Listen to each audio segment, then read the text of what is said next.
principles that you must follow to achieve it. And achieving it first and foremost is to have a very good relationship between you as a special advisor of labor alongside with the trade unions itself.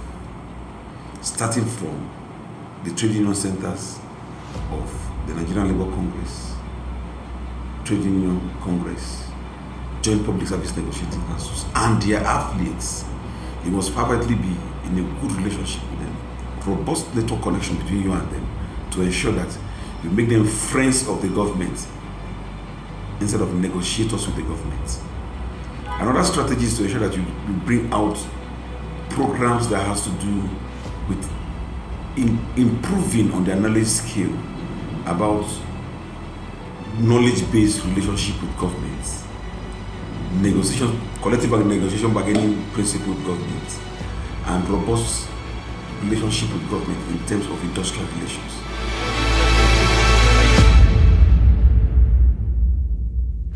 First and foremost, there must be a situation where government policies all around for workers must be geared towards workers' welfare itself.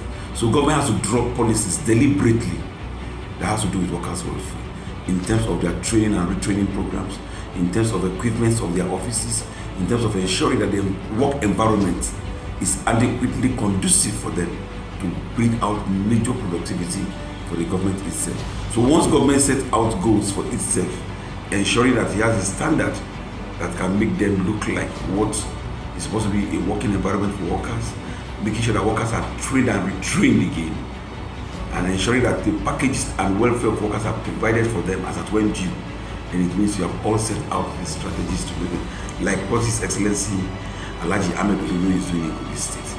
He does not wait until end of the month before he pays salary. It means that's a good strategy to have the workers on your side. He does not wait until when workers have needs before he ensures their training. He ensures that the Local Government Service Commission provide adequate training for its workers at an appropriate time, using the Office of the Head of Service to conduct training and retraining for workers. These are all strategies you put in place, like he's doing now, to achieve the goals of the workers' welfare in the states.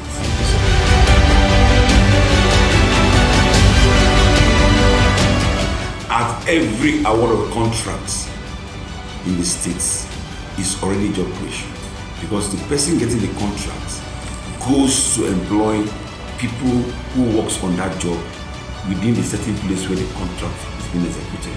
Meaning jobs were created within that period of time, ensuring the agricultural development principles of this government, where they make sure that people go to farmers do their work on their farm, create farm for youths within the states. These are all jobs being created already, because people goes to this farm, the youth goes to the farm to farm and to earn a living from the farm. So these are all job creations, and possibly too the employment being done in terms of political patronage, of appointment being done, is equally job creation for the people.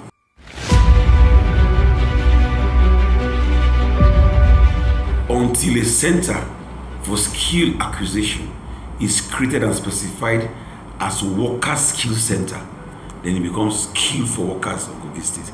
But the one we have for now is a skill acquisition center where virtually both workers and the non-working class goes to attain knowledge.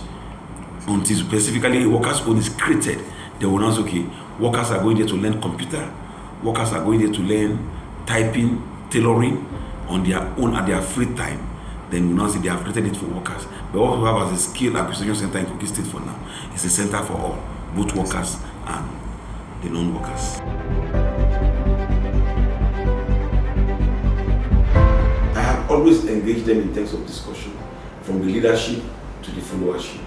Leadership in the sense that those who are elected into the office of the various unions, in terms of their SAC of industrial unions, the SEC of industrial unions, and going down to the congresses, we have always engaged them.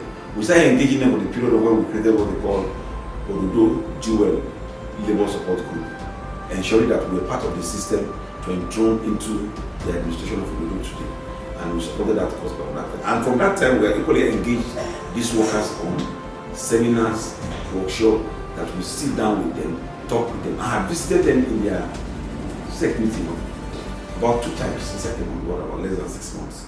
I've visited them, attend part of their set meetings, present myself, and make myself available to them. We have discussions on their needs and what they think it is, what their problem is, for onward transmission to His Excellency for approval. And we have secured such approvals for them one way or the other.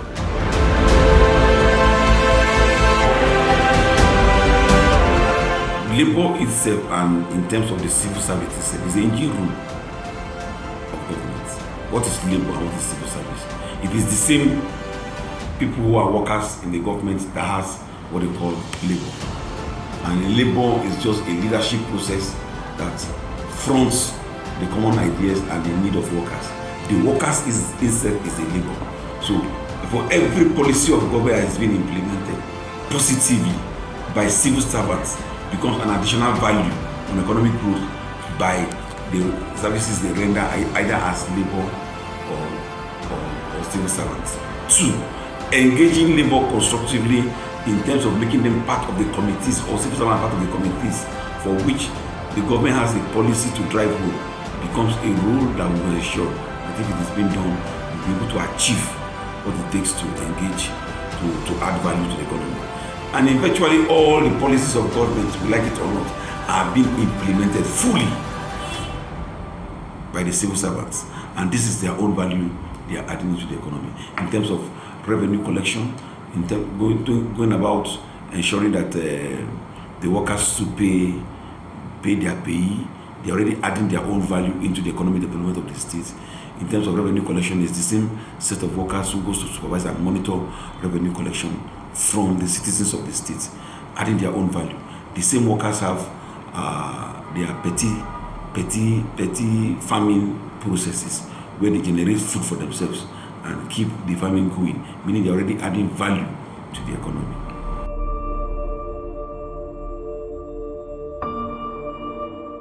We have various challenges in terms of what the needs of workers becomes the challenges of labor.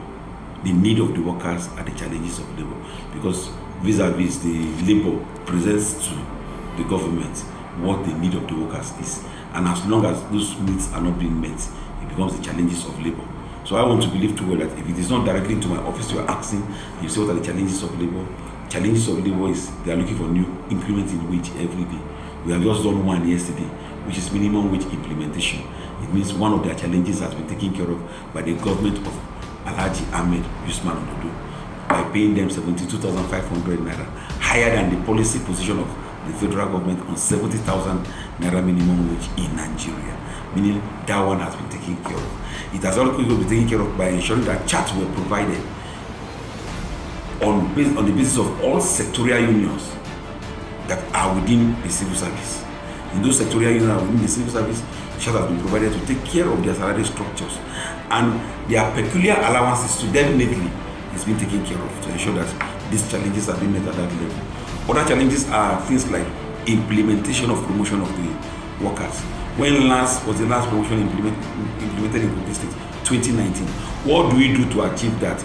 Is to wait and see that the implementation of the new minimum wage that has just been concluded, then we will see the financial implication against the government.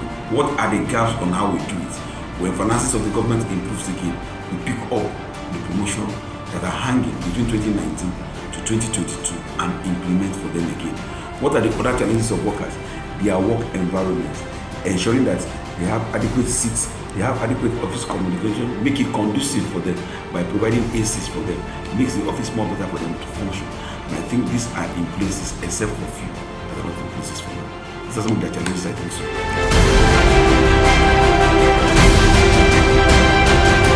The government has done partnership with labor in Kogi State so before this administration.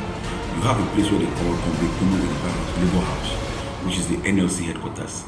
To a very large extent, it was the collaboration and cooperative of the past administration, because we are into a government of continuity and a consolidation. I want to believe that that previous government supported the building of that house.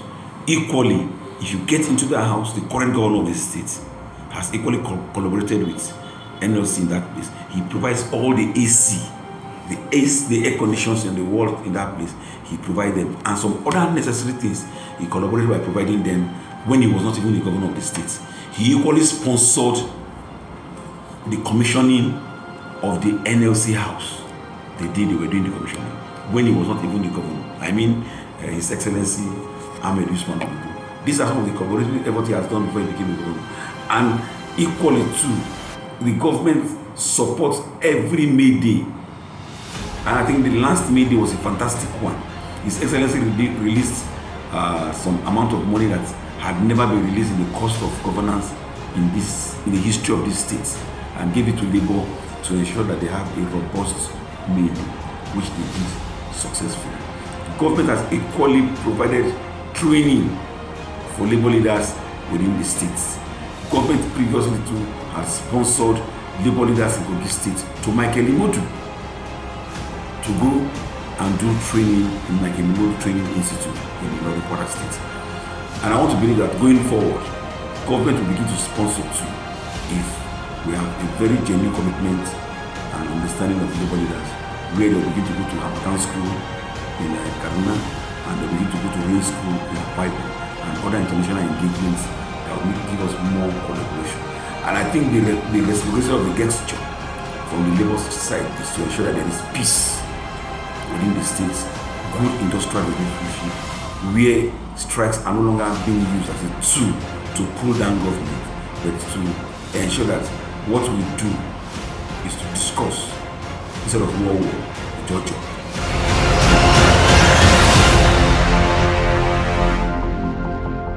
We are going to map out strategies to ensure that Labour leaders are given adequate training.